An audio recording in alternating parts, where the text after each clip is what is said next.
Olá pessoal, bom dia a todos, boa tarde ou boa noite, a depender do horário que você vai ver esse vídeo. Bem, hoje a gente vai falar sobre um assunto muito importante e eu diria até delicado. E antes de eu falar sobre esse assunto para você, eu não vou dizer o tema agora, porque eu vou precisar fazer uma pergunta e eu preciso que você pense bem antes de responder aí do outro lado da tela. E na medida que eu for desenvolvendo o vídeo, você vai entender a linha de raciocínio que eu vou construir, até porque eu vou apresentar um estudo aqui respaldando a minha fala. Então lá vai a pergunta. Você teria coragem de pegar um idoso com câncer de próstata num estado relativamente avançado, em estado de metástase inclusive, que está fazendo ali terapia de privação androgênica, exatamente para controlar o crescimento do tumor na próstata? Você teria coragem de pegar esse idoso e colocar ele para fazer exercício? Deixa eu especificar mais ainda. Tu teria coragem de pegar esse idoso com câncer de próstata e colocar ele para fazer musculação? Se você é uma pessoa leiga, se você não tem muito entendimento sobre a área da saúde, não tem muita intimidade com exercício, não conhece exercício profundamente no que diz respeito aos seus vários efeitos na saúde, é muito provável que a sua resposta seja um não. E eu consigo compreender a tua linha de raciocínio, eu consigo compreender a tua resposta, porque há um tempo atrás, um certo tempo atrás, eu estou me referindo aí ao século XX, né, começo do século XX, meados do século XX, final do século XX e até começo do século XXI, a recomendação médica para um indivíduo que tinha câncer, inclusive o câncer de próstata, era repouso. Então não tinha nada que fazer exercício. E essa recomendação dos médicos era completamente compreensível por vários motivos. Deixa eu tentar citar alguns aqui. O primeiro motivo é que, quando se falava em exercício, se associava os efeitos do exercício a basicamente duas coisas. A primeira, estética. A segunda, desempenho. Ora, um indivíduo que tem câncer, que está com câncer, ele não tem como objetivo melhorar a estética ou o desempenho ao fazer o exercício. Então, a prioridade é outra. A prioridade é tratar o câncer com quimioterapia, com radioterapia, com cirurgia, enfim, com qualquer outra intervenção. A prioridade é tratar o câncer, não fazer exercício para melhorar desempenho ou estética. Segundo, que já era conhecido os vários efeitos do exercício físico na saúde, mas em relação aos efeitos do exercício no câncer, se tinha muito pouca informação. Então consigo compreender as recomendações médicas lá do século XX de que uma pessoa com câncer, no caso o câncer de próstata aqui, deve ficar em repouso, principalmente se esse indivíduo tiver em estado de metástase, né, já fazendo terapia de privação androgênica. Só que os anos passam, as coisas mudam, a ciência avança. Quando eu estou falando ciência aqui, eu não estou me referindo só à ciência médica, não. Eu estou me referindo a todas as ciências. Estou me referindo aqui à ciência da nutrição, às ciências relacionadas ao exercício físico. Então as coisas mudam no sentido de que hoje nós já sabemos que o exercício ajuda no tratamento do câncer.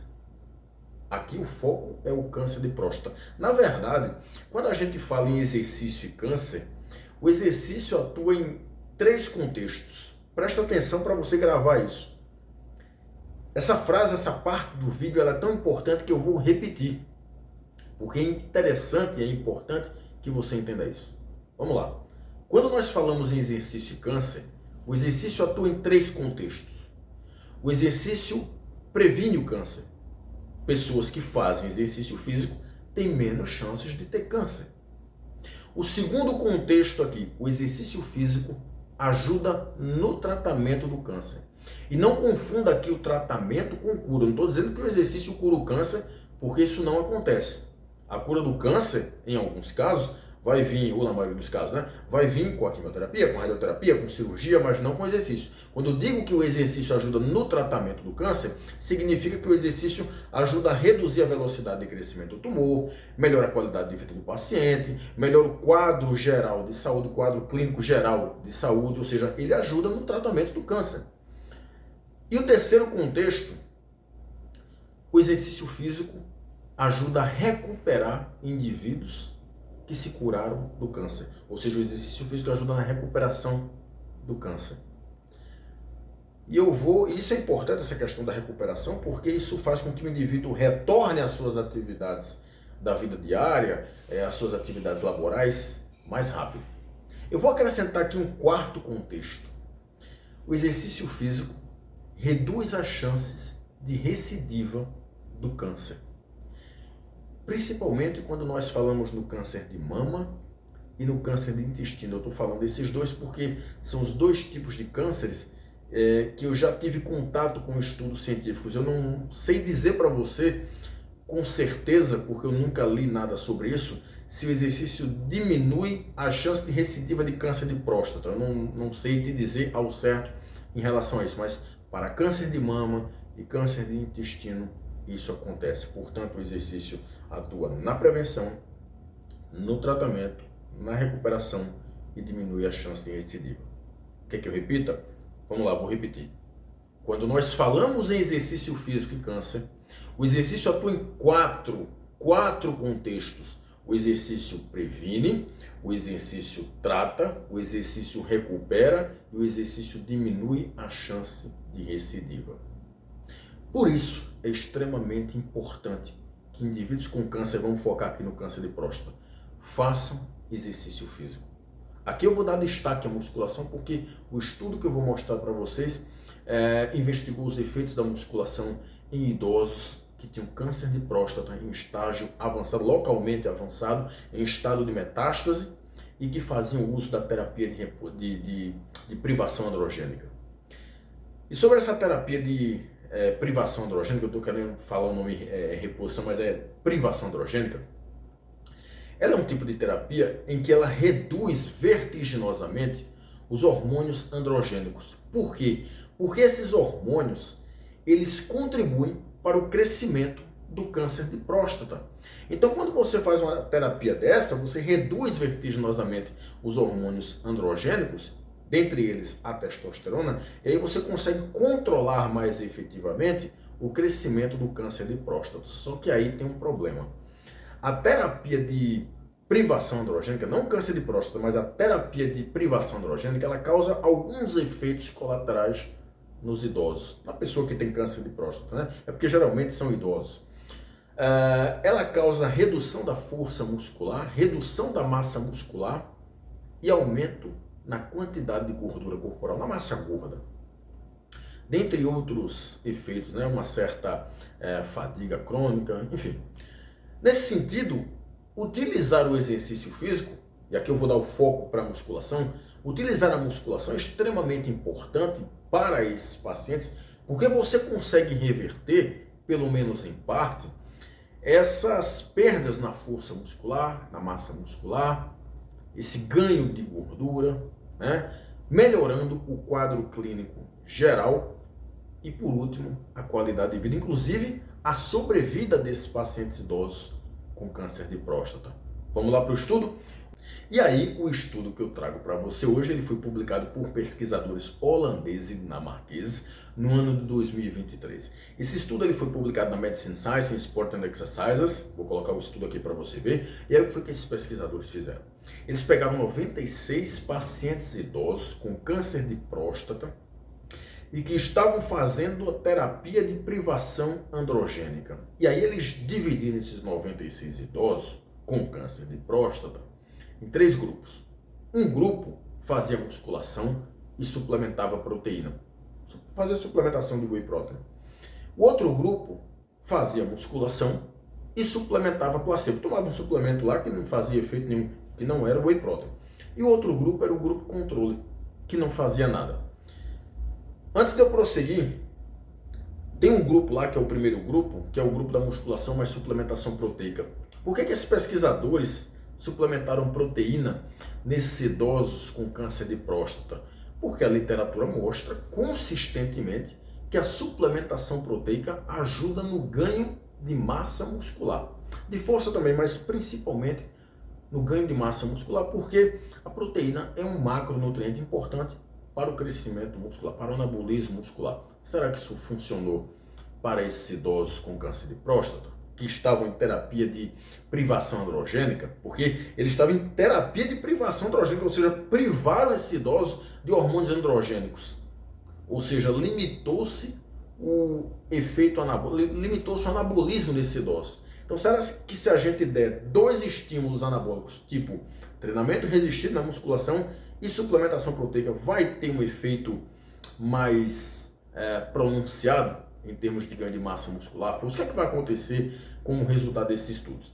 Bem, em relação ao treinamento de musculação, como é que esse treinamento aconteceu? Eles treinaram o corpo todo, ou seja, foi um treinamento full body, chegava lá para treinar, treinava exatamente tudo, o corpo todinho.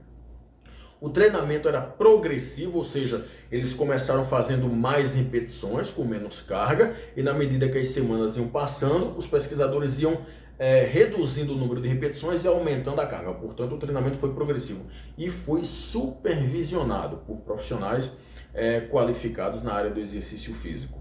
E aí esses idosos foram submetidos a 5 meses de treinamento resistido. É uma duração até relativamente prolongada nos estudos da área do exercício físico, porque geralmente se dura 6 semanas, né, que é 1 mês e meio, 2 meses, 3 meses, 5 meses, foi um estudo com uma duração legal.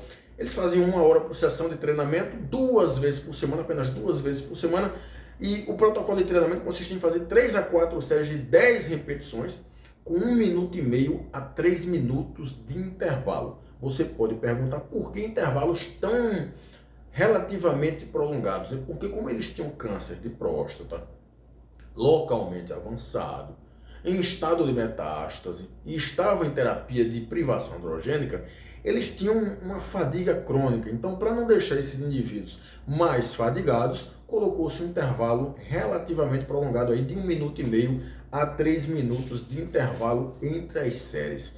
E quais foram os resultados? Bem, os resultados foram muito animadores. Por quê? Vamos lá.